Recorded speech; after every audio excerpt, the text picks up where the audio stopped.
Okay, Hunter Biden, he's opened up about receiving a pardon from his dad, and in the world's most predictable statement, he's pointing the finger at Donald Trump. Not himself, not his dad, Joe Biden, but it's Donald Trump's fault. In an interview with Tommy Christopher, he said that his dad only pardoned him because Donald Trump was elected president, and his dad would not have done so under normal circumstances. He said that Donald Trump went and changed everything, and I quote, "Don't think that I need to make much of an argument about why it changed everything." I mean, CJ, of course he's going to point the finger at Donald Trump. It's such a joke.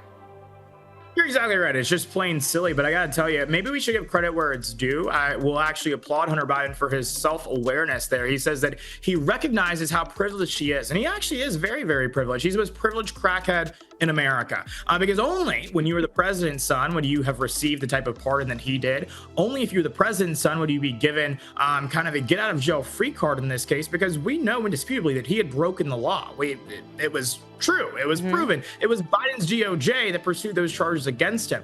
However, what we have since seen is that many of the charges that were, pursued against President Trump and many of his conservative allies were not founded on much of anything. Simply just, it was a political wind shot. It was a political agenda that actually, led to these charges being pursued and those prosecutions being done. And so Hunter Biden, he's just the gift that keeps on giving. I want him to keep talking. Please do. In the same way that I want Kamala Harris to keep talking, I want Hunter Biden to keep talking, because every time he opens his mouth, we're reminded of just how feckless and just how much disregard Joe Biden showed towards the law every single day. They want to say, oh, President Trump is destroying all these norms. Imagine if Donald Trump would have pardoned Don Jr. today. He would be impeached tomorrow.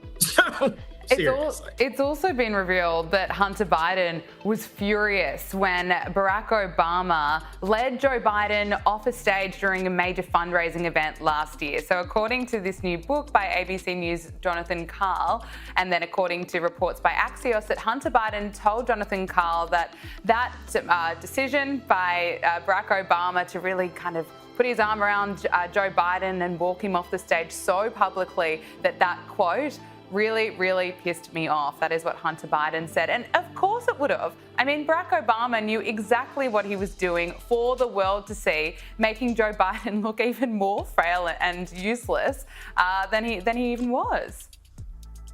You're exactly right. And, I think President Obama knew what we all knew, and what a lot of folks in the Democrat establishment were refusing to acknowledge and admit. And I think President Obama wanted to do what a lot of Democrats were unwilling to do at that time, at that juncture of the race, and try to get Joe Biden to come to his senses and get out of the race before they lost, which would prove to be inevitable, right? But, I understand why he's so frustrated with President Obama. I got to say that, it's one of the things that I will actually give President Obama credit for, because he decided at that moment that he was no longer going to be complicit in elder abuse, which a lot of people, unfortunately, in the DNC and even in the Biden family, whether it's Jill Biden or Hunter Biden himself, were more than willing to do, because they realized that the moment that President Biden was pushed out of office, their gravy train would stop. Their abuses of power would have to end, because they would finally be held accountable, as they are under this president, and thank God for it.